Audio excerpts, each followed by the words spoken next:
धूल से भरी हुई थी। दोपहर का समय था। सूरज सिर के ऊपर था और उसकी गर्मी सीधी जमीन से टकराकर वापस ऊपर उठ रही थी। बस स्टैंड के कोने में, जहां ज्यादातर लोग ध्यान नहीं देते, एक पुरानी सी रेहड़ी खड़ी थी। रेहड़ी के ऊपर एक छोटी सी कढ़ाई, एक टिन का डिब्बा और कुछ समोसे रखे थे। उस रेहड़ी के पीछे खड़ी थी कमला। कमला की उम्र कोई ज्यादा नहीं थी, लेकिन चेहरे पर झुर्रियां वक्त से पहले आ चुकी थी। आंखों के नीचे काले घेरे, बालों में सफेदी के कुछ धागे और चेहरे पर हमेशा रहने वाली चिंता।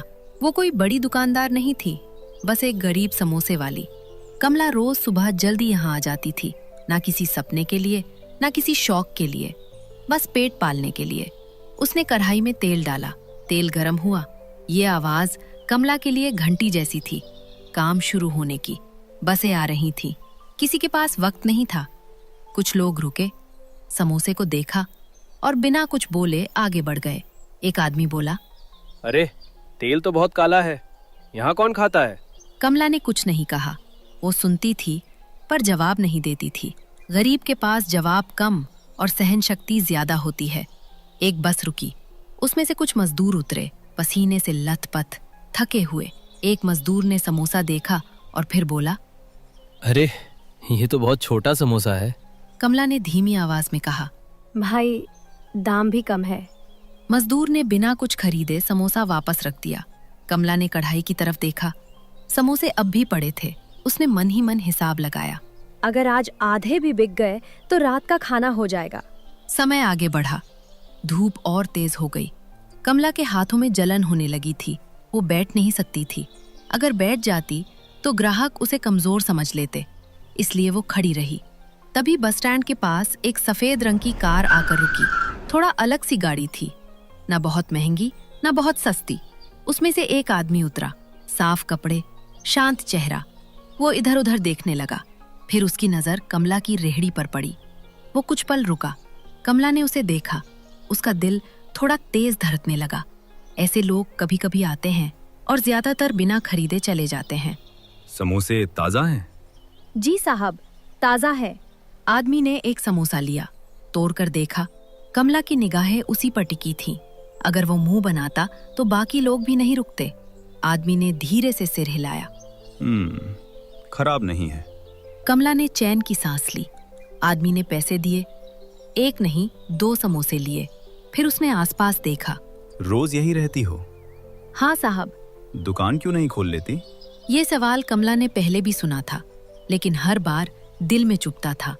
दुकान के लिए पैसे चाहिए साहब। आदमी कुछ नहीं बोला। वो समोसा खाता रहा।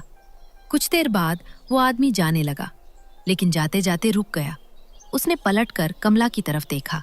अगर कोई बिना पैसे के खा ले तो क्या करोगी? कमला चुप हो गई।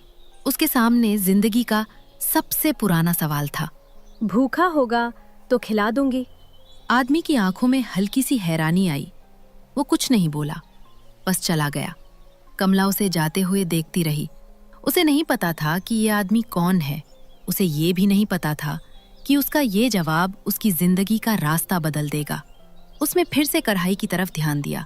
समोसे अब भी बचे थे, लेकिन कहीं ना कहीं कुछ शुरू हो चुका था। अगले दिन बस स्टैंड वैसा ही था। वही धूल, वही शोर, वही जल्दी में भागते लोग।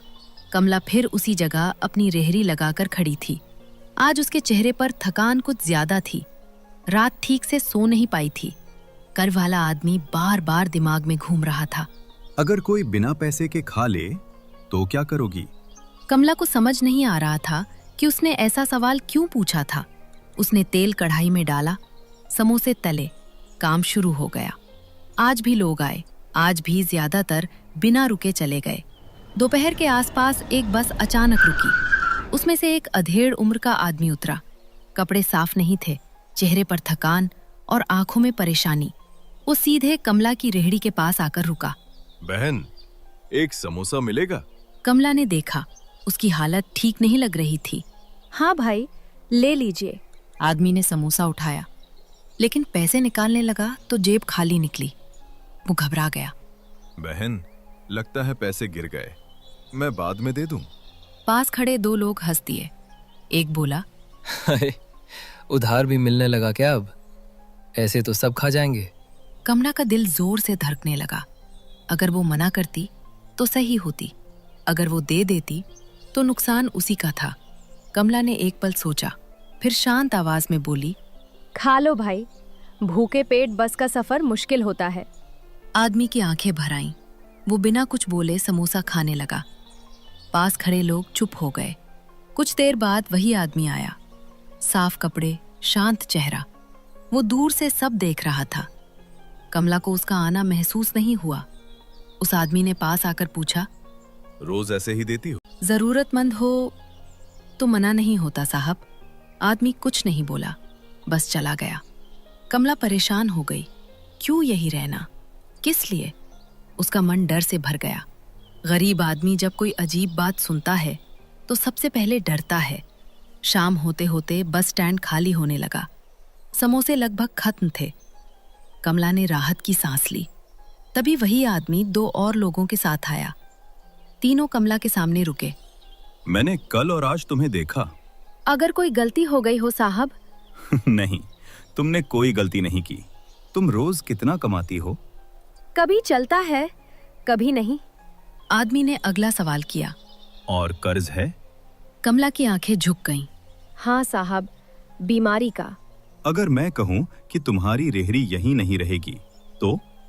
साहब, यही तो मेरी रोजी है। घबराओ मत, मैं नगर निगम में हूँ। कमला का दिल बैठ गया। उसे लगा अब रेहड़ी हटेगी, लेकिन आदमी की अगली बात ने उसे हिला दिया। हम ऐसे लोगों को ढूंढ रहे हैं जो ईमानदार हों। तुम्हें एक मौका देना चाहते हैं। मौका? सरकारी कैंटीन का ठेका। कमला की सांस रुक गई। उसे लगा वो सपना देख रही है। मैं तो पढ़ी लिखी भी नहीं हूँ। ईमानदारी की डिग्री सबसे बड़ी होती है, लेकिन एक शर्त है, तुम्हें वही रहना होगा जो आज हो। कमला ने बिना सोचे कहा, मैं कभी गलत नहीं करूंगी साहब। अब तुम ऐसा करो, कल सुबह दफ्तर आना। पता ये रहा। उसमें कागज दिया। कमला देर तक वही खड़ी रही। उसके सामने बस स्टैंड था, रेहड़ी थी, लेकिन जिंदगी अब वैसी नहीं लग रही थी। अगली सुबह कमला तय समय से पहले उठ गई। नींद आंखों में थी, लेकिन मन जागा हुआ था। कल जो हुआ था वो अब भी किसी सपने जैसा लग रहा था। सरकारी कैंटीन, ठेका और वो आदमी। कमला ने अपने कपड़े बदले। वही साधारण साड़ी, वही घिसी हुई चप्पल। उसने खुद से कहा, ज्यादा मत सोच, बस सच बोलना। नगर निगम का दफ्तर बड़ा था। भीतर जाते ही कमला को अपनी गरीबी और ज्यादा महसूस हुई। लोग फाइलों के साथ दौड़ रहे थे, क्लर्क चिल्ला रहे थे। सिस्टम अपनी ही चाल में चल रहा था। कमला एक कोने में खड़ी रही। कुछ देर बाद वही आदमी आया। अरे आ गई तुम? कमला ने सिर हिलाया। उसे एक कमरे में ले जाया गया। 3 लोग बैठे थे। टेबल पर फाइलें थीं। एक आदमी बोला, तुम्हारा पूरा नाम क्या है? जी कमला कुमारी। और तुम्हें कितने सालों का अनुभव है? 10 साल से समोसे बेच रही हूँ, मैं बस स्टैंड पर। 10 साल सड़क पर? जी हाँ साहब। कमरे में सन्नाटा छा गया। फिर सवाल आए, तेल कहाँ से लाओगी? साफ सफाई कैसे रखोगी? हिसाब किताब आता है? कमला ने हर सवाल का जवाब सच में दिया, न बढ़ाया न छुपाया। अंत में वही आदमी बोला, मान लो आज तुम्हें कैंटीन मिल जाती है और कोई बड़ा अफसर आकर कहे कि थोड़े पैसे देकर घटिया सामान चला दो, तो? कमला ने बिना रुके कहा, साहब मैं नहीं करूंगी। सोच लो, फायदा बहुत होगा। कमला की आवाज भारी हो गई। मैं गरीब हूँ साहब, बेईमान नहीं। कमरे में बैठे सब लोग चुप हो गए। कुछ देर बाद आदमी खड़ा हुआ। बस हमें यही सुनना था। 3 दिन बाद कमला को बुलाया गया। जब वो दफ्तर पहुंची तो वही आदमी मुस्कुरा रहा था। मुबारक हो कमला, कैंटीन तुम्हारी है। कमला को कुछ समझ नहीं आया। सच में साहब? हाँ कमला। कमला ने उसी दिन काम शुरू कर दिया। पहले दिन ही एक कर्मचारी बोला, दीदी थोड़ा सस्ता तेल डाल लो, कोई नहीं देखेगा। नहीं, मैं बेईमानी से काम नहीं करती। धीरे धीरे लोग समझ गए, यहाँ खाना सादा है लेकिन साफ है। यहाँ स्वाद दिखावा नहीं, ईमानदारी से आता है। एक दिन वही अधेड़ आदमी आया जिसे कमला ने उधार समोसा दिया था। बहन, आज पैसे पूरे हैं मेरे पास। 6 महीने बाद बस स्टैंड के पास वही पुरानी जगह खाली पड़ी थी, लेकिन कमला अब वहां नहीं थी। वो अब सरकारी कैंटीन की मालकिन थी, ना बहुत अमीर ना बहुत बड़ी, लेकिन अब वो डर के साथ नहीं